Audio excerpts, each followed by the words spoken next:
कभी ब्लू तो कभी वाइट।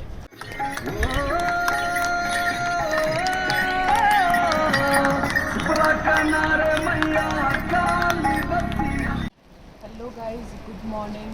आज है डे 2 और आज से करेंगे हम केदारनाथ की यात्रा। मतलब आज अभी 5 बज रहे हैं और हम चढ़ाई करेंगे शुरू। और उससे पहले अगर हम कैमरा घुमा के आपको देखें तो ये देखिए, ये है गौरी मंदिर। तो सबसे पहले यात्रा यहीं से शुरू होती है और गौरी जो माता है इनके दर्शन किए जाते हैं। इसके बाद यात्रा शुरू होती है और यहाँ पर एक तप्त कुंड है।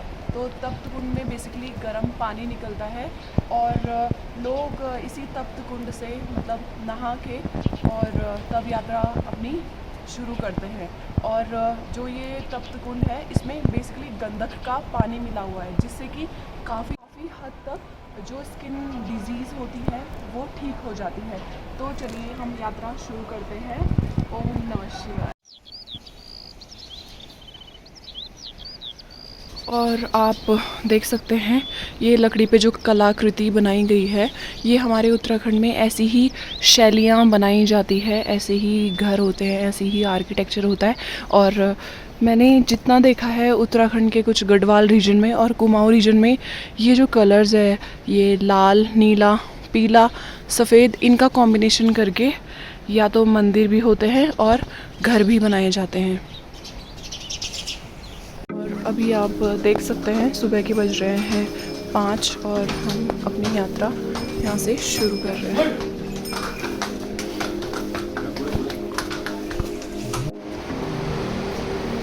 और नीचे आप ये शोर सुन रहे होंगे, ये मंदाकिनी जो नदी है उसका शोर है। और देखिए सुबह सुबह ही भगवान भोलेनाथ के नाम के झरने भी यहाँ पर बहने लग गए हैं।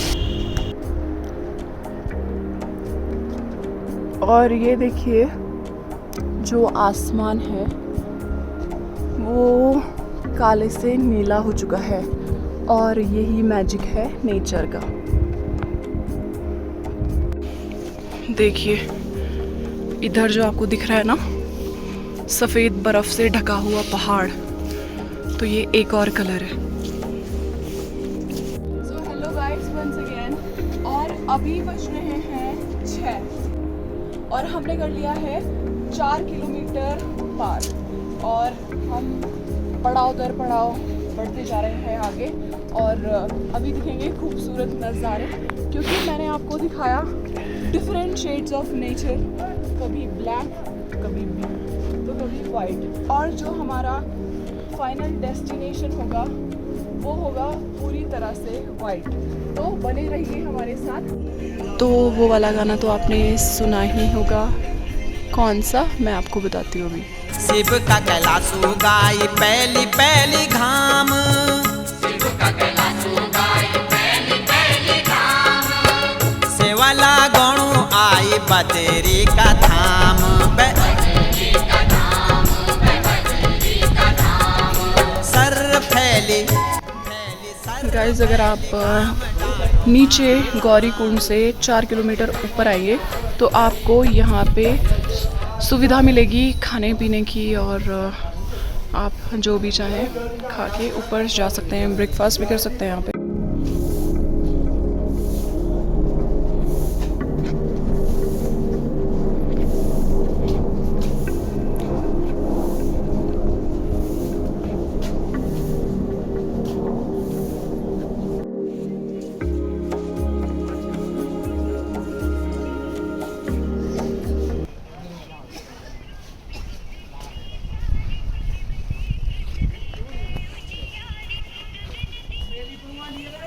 अरे दो चाय बनाइए रे दोस्त।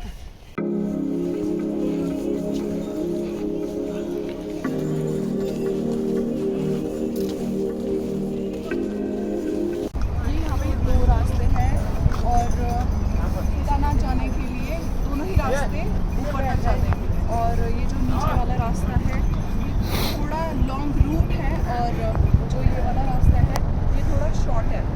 तो हम ये वाला रास्ता ले रहे हैं, तो हम ये वाला रास्ता ले रहे हैं और जो ज़्यादा टफ नहीं है, क्योंकि आप खुद ही देख सकते हैं ये रास्ता पूरा घुमावदार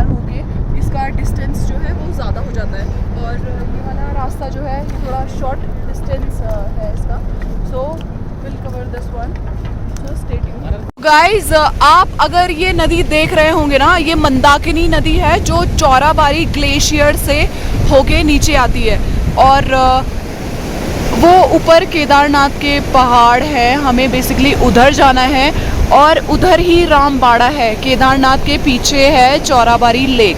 तो जब आपदा आई थी 2013 में, तो आप अगर ये देख रहे होंगे ना, ये सारा ये सब फ्लश आउट हो गया था नीचे। ये पूरा जो सॉइल है वो सारी इरोड होके नीचे आ गई थी और काफ़ी ज़्यादा दैवीय आपदा थी ये। ऐसे सब ऊपर से फ्लश आउट होके नीचे तक गया था और तिलवाड़ा से लेकर आगे नदी जो बहती है वहाँ तक।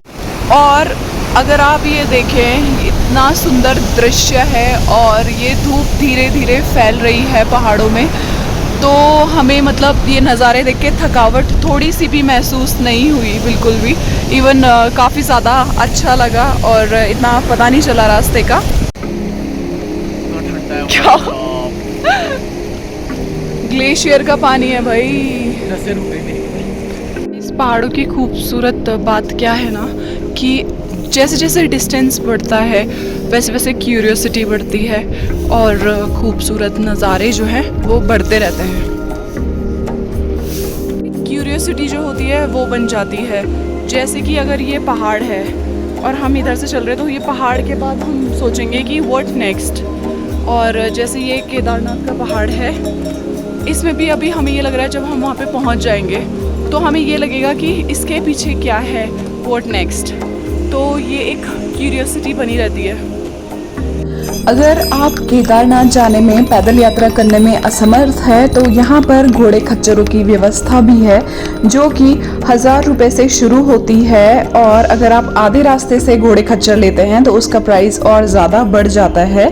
अगर आप पैदल यात्रा और घोड़े खच्चर जाने में भी असमर्थ हैं तो यहाँ पर हेली सेवा भी है जिसका प्राइस 3-4 हज़ार से शुरू होता है। एडवाइस है, अगर आप यहाँ पे चढ़ाई कर रहे हो ना तो अपने साथ लगेज जो है वो कम से कम रखिएगा, क्योंकि चढ़ाई करने में थोड़ी मुश्किल होती है और गर्मी ज़्यादा लगती है तो एक एक लेयर्स उतारनी पड़ती है। तो आप ये देख सकते हैं संपूर्ण केदार घाटी का नज़ारा और आप अंदाज़ा लगा सकते हैं कि क्यों लोग इतना मरते हैं इस घाटी में आने के लिए, चढ़ाई करने के लिए और भोलेनाथ के दर्शन पाने के लिए।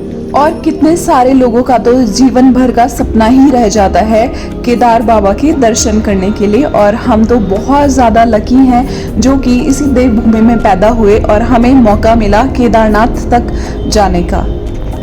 अगर आप ध्यान से इस घाटी का नज़ारा देखें और ये सफ़ेद बर्फीली चोटी देखें तो मानो ऐसा लगता हो जैसे हम बचपन में पेंटिंग करते थे, चित्र बनाते थे पहाड़ों का और उसमें सफ़ेद रंग कर देते थे बर्फ़ के लिए, तो ये नज़ारा बिल्कुल वैसा ही लग रहा है। सो फ्रेंड्स, अब यहाँ से सिर्फ आधा किलोमीटर दूर है केदारनाथ। ये इधर पे मंदिर है और आप ये देखिए पूरी केदार घाटी कितनी खूबसूरत है।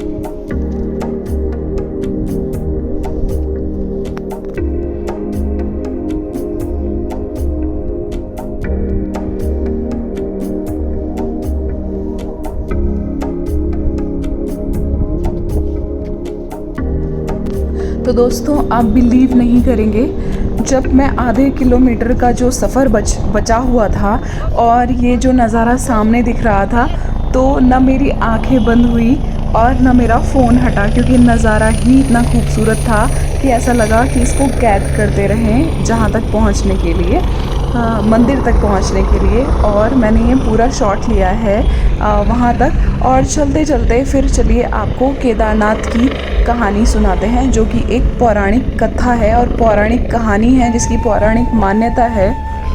केदारनाथ जो कि समस्त 12 ज्योतिर्लिंगों में से एक ज्योतिर्लिंग है जिसको केदारनाथ कहा जाता है। और केदारनाथ के बनने के पीछे, इसकी स्थापना कैसे हुई, कैसे ये बना ज्योतिर्लिंग, इसके पीछे 3 कहानियाँ हैं। 12 ज्योतिर्लिंग इस तरह से हैं जिसमें भगवान शिव ने अपनी स्वयं ज्योति प्रदान की है और अपने होने का साक्षात प्रमाण दिया है। ऐसे ही केदारनाथ ज्योतिर्लिंग होने के पीछे 3 किंवदंतियां, 3 कहानियां हैं। सबसे पहले शिव पुराण के अनुसार नर नारायण यानी कि जो 2 भाई थे, 2 कुशल राजा थे, उनकी कहानी, जो कि शिव भगवान के परम भक्त थे और उनकी इच्छा हुई हिमालय पर्वत पर जाके भगवान शिव की तपस्या करना और उनके दर्शन प्राप्त करना। और हुआ ही ऐसा ही, उन्हें शिव जी के दर्शन प्राप्त हुए और शिव जी ने अपने साक्षात प्रमाण होने के लिए केदारनाथ में ज्योतिर्लिंग में अपनी ज्योति प्रदान की। तब से यह ज्योतिर्लिंग केदारनाथ के नाम से जाना गया। और अगर हम दूसरी कहानी की बात करें तो यह कहानी पांडवों से संबंधित है। कहा जाता है कि महाभारत का युद्ध जीतने के बाद पांडवों पर भ्रात हत्या यानी कि अपने परिवार के सदस्यों के हत्या का पाप लगा, जिसकी वजह से पांडव इस पाप से मुक्त होना चाहते और भगवान शिव का आशीर्वाद पाना चाहते थे। लेकिन शिव भगवान उनके भ्रात हत्या के पाप से नाराज थे और उन्हें दर्शन नहीं देना चाहते थे। भगवान शिव के दर्शन के लिए पांडव काशी गए, लेकिन उन्हें भगवान नहीं मिले। पांडव भगवान को ढूंढते ढूंढते हिमालय तक आ पहुँचे, इसलिए वे वहाँ से अंतर्ध्यान हुए और केदारनाथ जा बसे। दूसरी तरफ पांडव भी अपने लगन के पक्के और भगवान शिव का पीछा करते करते वे भी केदारनाथ पहुंच गए। भगवान शिव ने तब बैल का रूप धारण किया और वे पशुओं के साथ जा मिल गए। पांडवों को इस बात का संदेह हो चुका था। तभी भीम ने अपना विशालतम रूप धारण करके दोनों पहाड़ों पर अपना पैर फैला लिया। यह देखकर सब गाय बैल भीम के पैर के नीचे से निकल गए, लेकिन भगवान शंकर, जिन्होंने बैल का रूप धारण किया था, वे भीम के पैर के नीचे जाने के लिए तैयार नहीं हुए। तभी भीम ने बैल को पकड़ा, लेकिन बैल धरती पर समाने लगा। तब भीम ने बैल के पीठ का भाग पकड़ लिया और पांडवों की ऐसी भक्ति को देखकर भगवान शंकर ने उन्हें दर्शन दिए और उनको माफ कर दिया। तभी से भगवान शिव बैल के पीठ के रूप की आकृति के में पिंड के रूप में पूजे जाते हैं। ऐसा माना जाता है कि जब भगवान शंकर बैल के रूप में अंतर्ध्यान हुए तो उनके ऊपर का धड़ वाला भाग नेपाल काठमांडू में पशुपतिनाथ के नाम से जाना गया। शिव के भुजाएं तुंगनाथ, मुख रुद्रनाथ, नाभि यानी कि मध्य भाग मदमेश्वर में और जटा कल्पेश्वर में प्रकट हुई। इस तरह से उत्तराखंड में इन जगहों को पंच केदार के नाम से भी जाना जाता है। केदारनाथ मंदिर 1000 वर्ष से पुराना माना जाता है। अगर हम केदारनाथ मंदिर के जीर्णोद्धार की बात करें, ऐसा भी कहा जाता है कि इस मंदिर का निर्माण पांडवों के वंशज जन्मेजयी के नाम से जाना जाता है। और ये भी कहा गया है कि 8वीं शताब्दी में आदि गुरु शंकराचार्य ने इस मंदिर का जीर्णोद्धार करवाया, जो कि दक्षिण से होते हुए केदारनाथ तक पहुँचे, बद्रीनाथ तक, और कई ऐसे धाम हैं जिनका जीर्णोद्धार आदि गुरु शंकराचार्य ने करवाया था। और महज 32 वर्ष की उम्र में 820 ईस्वी में उनकी मृत्यु हुई केदारनाथ के समीप ही। अभी हाल ही में आदि गुरु शंकराचार्य जी की प्रतिमा केदारनाथ के समीप ही बनाई गई, जिसका उद्घाटन प्रधानमंत्री नरेंद्र मोदी जी द्वारा किया गया है।